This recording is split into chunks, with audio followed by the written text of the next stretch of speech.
بسم اللہ الرحمن الرحیم۔ IIUI schools and college Mansehra campus. السلام علیکم جماعت ہشتم، امید ہے کہ آپ سب اللہ کے فضل و کرم سے بخیر و عافیت ہوں گے۔ آتے ہیں جی آج کے اپنے تدریسی سبق نمبر 8 گرلز گائیڈ کی طرف۔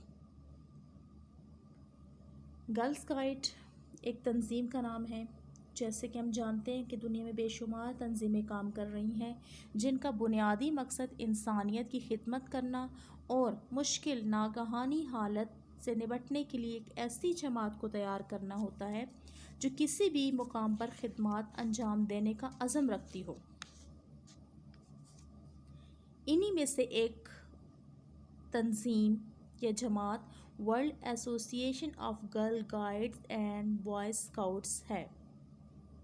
گرلز گائیڈ کا آغاز بھی اسکاؤٹنگ کی طرح برطانیہ ہی سے ہوا، اور گرلز گائیڈنگ کی تنظیم کا جو سہرا ہے، کریڈٹ ہے، وہ لارڈ بیڈن پال کی بہن کے ساتھ جاتا ہے جس کا نام جو ہے وہ ایگنس بیڈن پال تھا۔ جو لارڈ بیڈن پال تھا وہ کون تھا؟ وہ شخص وہ تھا کہ جس نے بوائے اسکاؤٹنگ کی تنظیم کا آغاز کیا تھا۔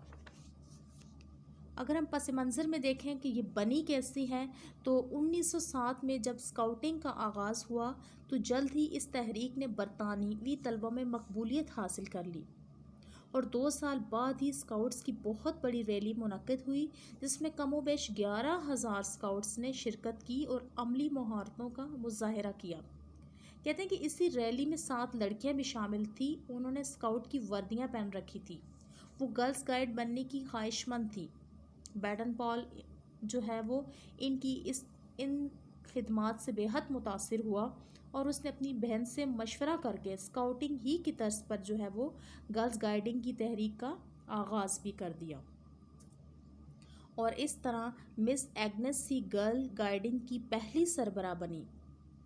گرلز گائیڈنگ کی تنظیم کا باقاعدہ جو ہے اس کی بنیاد جو ہے وہ 1928 میں رکھی گئی، اور یہ تنظیم دنیا کی تمام اسکاؤٹ سے رابطہ رکھتی ہے۔ اور پاکستان میں گرلز گائیڈنگ کا آغاز 1947 میں ہوا۔ کیونکہ اسکاؤٹنگ اور گائیڈنگ متحدہ ہندوستان میں پہلے ہی سے ایکٹیو تھی، فعال تھی۔ ان کا مرکزی دفتر جو ہے وہ سیکٹر H9 اسلام آباد میں واقع ہے اب، جہاں گائیڈنگ کے مختلف سرگرمیوں کے لیے ایک بڑا ہال بھی تعمیر کیا گیا ہے۔ کہتے ہیں کہ گرلز گائیڈنگ لڑکیوں کی بہتر نشو و نما کے لیے بہترین تحریک ہے۔ اس تحریک میں شامل ہونے سے انہیں عملی زندگی کی کئی مہارتوں کا پتہ چلتا ہے۔ گرل گائیڈنگ کا مقصد ہی لڑکیوں اور خواتین کے کردار کی تشکیل کر کے انہیں اچھا اور ذمہ دار اور مفید شہری بننے میں مدد فراہم کرنا ہے تاکہ وہ ملک و قوم کا نام روشن کریں۔ عمر کے لحاظ سے گائیڈز کو 3 حصوں میں تقسیم کیا گیا ہے۔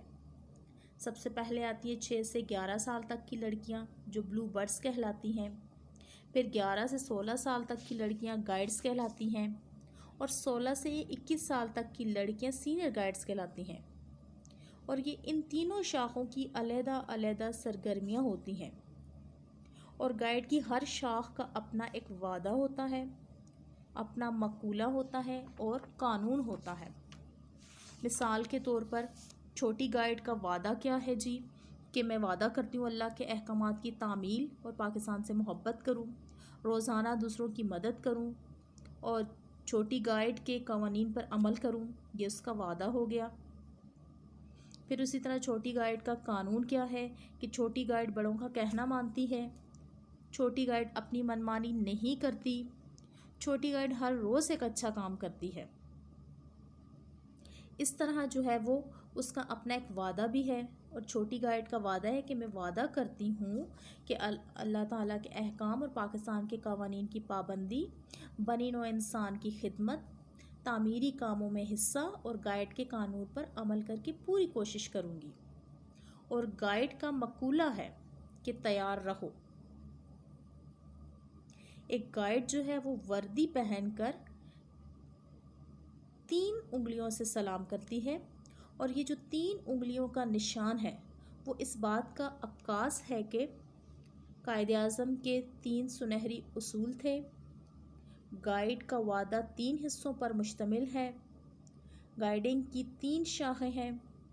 گائیڈنگ کے بیج کی 3 پتیاں ہیں۔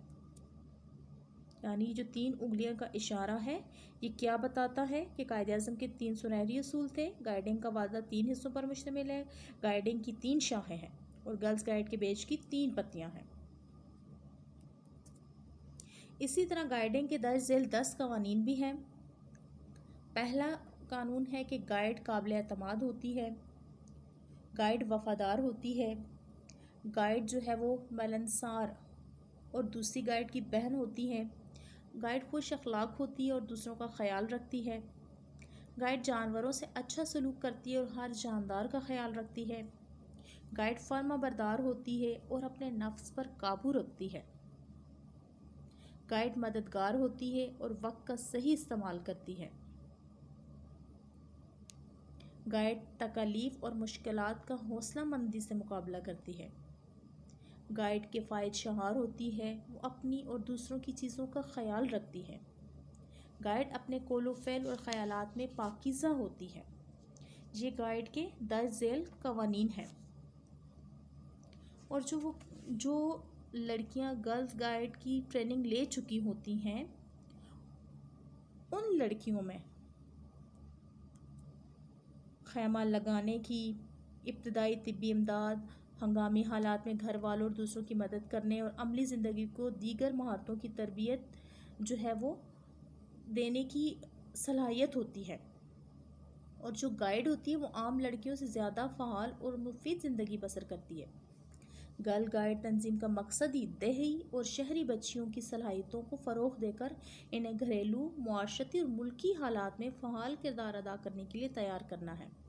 یہ ایسوسی ایشن کسی قسم کے متعصبانہ رویے کی نہ تو حوصلہ افزائی کرتی ہے اور نہ ہی اسے استعمال کرتی ہے۔ معاشرے میں ایک مثبت شعور پیدا کرنے کے لیے ضروری ہے کہ طالبات کو ایسی مفید تنظیموں میں شمولیت کے وسیع مواقع فراہم کیے جائیں تاکہ وہ بھی کارآمد شہری بن سکیں۔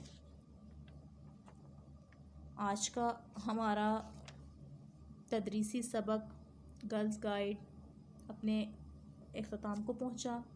ہم نے آج کے سبق میں جسٹ تلخیص کی ہے، صرف اس کو ایک جو ہے وہ خلاصے کی ہم لوگوں نے شکل دی ہے۔ تو سبق سے متعلق آپ کا آج کا ہوم ورک، سوال نمبر 1، گرلز گائیڈنگ کی ابتدا کیسے ہوئی؟ اور سوال نمبر 2، گرلز گائیڈنگ لڑکیوں کے لیے کیوں ضروری ہے؟ آپ کے یہ 2 سوالات ہیں جن کا آپ نے جواب تحریر کرنا ہے۔ آج کے لیے اتنا ہی کافی ہے۔ انشاءاللہ اگلے سبق میں ہم مزید اچھی اور بہتر گائیڈ بننے کے ساتھ ساتھ اپنا کام وقت پہ کرنا سیکھیں گے۔ آج کے لیے اتنا ہی کافی ہے۔ اللہ حافظ۔